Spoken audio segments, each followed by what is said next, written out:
May nakalap na naman kaming chika sa isang post na di umano'y sekretong ikinasal sina Christine Hermosa at Dither Ocampo sa Amerika.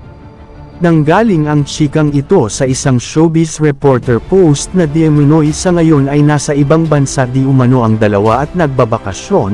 Humingi di umano ng pahintulot si Dither sa parents ni Christine upang pakasalan muli ang nasabing actress.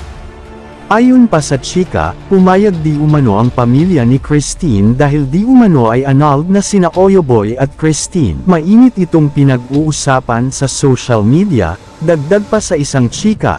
Sinang-ayonan naman ito ng mga kaibigan at kapamilya ng actress.